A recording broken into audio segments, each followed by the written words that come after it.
ತಮಿಳಿನ Jayam cinema ಮೂಲಕ ನಟರಾದ ರವಿ ಮೋಹನ್ ಆನಂತರ ತಮಿಳು ಚಿತ್ರರಂಗದಲ್ಲಿ ಜನಪ್ರಿಯತೆಯನ್ನು ಪಡೆದರು. ನಾಯಕರಾಗಿ ಹಲವಾರು ಸೂಪರ್ ಹಿಟ್ ಸಿನಿಮಾಗಳನ್ನು ನೀಡಿದ್ದಾರೆ. ಆದರೆ ಇತ್ತೀಚೆಗೆ ಜಯಂ ರವಿ ಅವರು ಸಿನಿಮಾಗಳ ಬದಲಿಗೆ ತಮ್ಮ ಖಾಸಗಿ ಬದುಕಿನಿಂದಾಗಿ ಹೆಚ್ಚು ಸುದ್ದಿಯಲ್ಲಿದ್ದಾರೆ. ಜಯಂ ರವಿ ವಿಚ್ಛೇದನಕ್ಕೆ ಅರ್ಜಿ ಸಲ್ಲಿಸಿದ್ದು ಗಾಯಕಿ ಕೆನಿಶಾ ಫ್ರಾನ್ಸಿಸ್ ಜೊತೆ ಸಂಬಂಧದಲ್ಲಿದ್ದರು.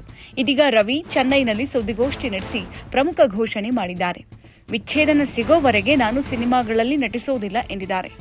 ರವಿ ತಮ್ಮ ಪತ್ನಿ ಆರತಿಯಿಂದ ಪ್ರತ್ಯೇಕವಾಗಿದ್ದು ವಿಚ್ಛೇದನಕ್ಕೆ ಅರ್ಜಿ ಸಲ್ಲಿಸಿದರು. ರವಿ ತಮ್ಮ ಮನೆಯನ್ನ ಸಹ ಪತ್ನಿಗೆ ಬಿಟ್ಟುಕೊಟ್ಟಿದ್ರು. ಆದರೆ ಅವರಿಗೆ ಇನ್ನೂ ಅಧಿಕೃತವಾಗಿ ವಿಚ್ಛೇದನ ದೊರೆತಿಲ್ಲ. ಇದೀಗ ಸುದ್ದಿಗೋಷ್ಠಿ ನಡೆಸಿ ಭಾವುಕರಾಗಿ ಮಾತನಾಡಿದ ಅವರು, ನನ್ನನ್ನು ಗುಲಾಮನಂತೆ ಇರಿಸಿಕೊಳ್ಳಲಾಗಿತ್ತು ಎಂದಿದ್ದಾರೆ. ಸುದ್ದಿಗೋಷ್ಠಿ ಸಂದರ್ಭದಲ್ಲಿ ಜೋರಾಗಿ ಕಿರುಚಾಡಿ ಕೂಗಾಡಿ ಜಯಂ ರವಿ ಮಾತನಾಡಿದ್ದು ಅದರ ವಿಡಿಯೋಗಳು ಇದೀಗ ವೈರಲ್ ಆಗಿದೆ. ನನಗೆ ವಿಚ್ಛೇದನ ಸಿಗುವವರೆಗೆ ನಾನು ಸಿನಿಮಾಗಳಲ್ಲಿ ನಟಿಸಲ್ಲ. ನನಗೆ ಆಗಿರುವ ಅವಮಾನ, ಹಾನಿಯಾಗಿರುವ ನನ್ನ ಖಾಸಗಿ ಬದುಕು ಎಲ್ಲವನ್ನ ನಾನು ಸರಿ ಮಾಡಿಕೊಳ್ಳುವೆ. ಅಲ್ಲಿವರೆಗೆ ನನಗೆ ನಟಿಸೋಕೆ ಆಗೋದಿಲ್ಲ. ನಾನು ಸುಮ್ಮನೆ ಕೂರೋದೂ ಇಲ್ಲ.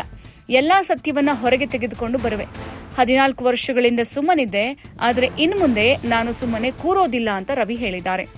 ಆನ್ಲೈನ್ ನಿಂದನೆ ಮಾಡುವವರ ವಿರುದ್ಧ ಹೋರಾಡ್ತೀನಿ. ನನ್ನ ಮಕ್ಕಳ ಮೇಲೆ ಪ್ರೀತಿ ಇಲ್ಲ ಅಂತ ಹೇಗೆ ಹೇಳ್ತೀರಿ? ಮಕ್ಕಳ ಫೀಸು 90 ಲಕ್ಷ ರೂಪಾಯಿ ಕಟ್ತಾ ಇದ್ದೀನಿ. ಸಣ್ಣ ಮಗನ ಜೊತೆಗೆ ಪ್ರತಿದಿನ ಚೆಸ್ ಆಡ್ತಿದ್ದೆ. ಮಕ್ಕಳ ಮೇಲೆ ಪ್ರೀತಿ ಇಲ್ಲ ಅಂತ ಹೇಗೆ ಹೇಳ್ತಾರೆ? ಈಗ ನನ್ನ ಮಕ್ಕಳನ್ನೇ ನೋಡೋಕೆ ಬಿಡ್ತಾ ಇಲ್ಲ. ಶಾಲೆಗೆ ಬಾಡಿಗಾರ್ಡ್ ಜೊತೆಗೆ ಕಳುಹಿಸ್ತಾರೆ ಎಂದಿದ್ದಾರೆ. ನಾನಿದ್ದಾಗ ನನ್ನನ್ನು ಗುಲಾಮನಂತೆ ನೋಡಿದ್ರು. ಇರಬೇಕಾದ್ರೆ ನೋಡ್ಕೊಳ್ಳೋಕೆ ಆಗ್ಲಿಲ್ಲ ಅಂದಮೇಲೆ ಇಲ್ಲದೇ ಇದ್ದಾಗ ಮುಚ್ಕೊಂಡಿರ್ಬೇಕು. ನಾನು ಸಾಕಷ್ಟು ನೊಂದಿದ್ದೀನಿ. ಈ ಆನ್ಲೈನ್ ನಿಂದನೆಯಿಂದ ಇನ್ನಷ್ಟು ನೋಯಿಸಬೇಡಿ. ಈಗಾಗಲೇ ಒಬ್ಬ ಮಹಿಳೆಯನ್ನ ಹಾಳು ಮಾಡಿದ್ದೀರಿ.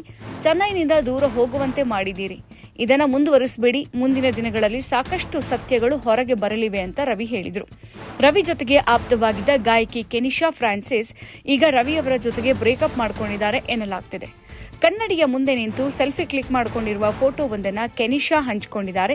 ಅದಕ್ಕೆ ಅವರು ಬರೆದಿರುವ ಶೀರ್ಷಿಕೆ ನೆಟ್ಟಿಗರ ಗಮನ ಸೆಳೆದಿದೆ. ಅವರು, ವಿದಾಯ ಚೆನ್ನೈ, ನಿನ್ನನ್ನು ತುಂಬಾ ಪ್ರೀತಿಸ್ತೀನಿ ಅಂದ ಹಾಗೆ ಅವನು ಈಗ ಸಂಪೂರ್ಣವಾಗಿ ನಿಮ್ಮವನೇ ಅಂತ ಬರೆದುಕೊಂಡಿದ್ದಾರೆ. ಅದರ ಬೆನ್ನಲ್ಲೇ ಇದೀಗ ರವಿ ಸುದ್ದಿಗೋಷ್ಠಿ ನಡೆಸಿ ಪರೋಕ್ಷವಾಗಿ ಪತ್ನಿಯ ವಿರುದ್ಧ, ಟ್ರೋಲಿಗರ ವಿರುದ್ಧ ಕಿಡಿಕಾರಿದ್ದಾರೆ.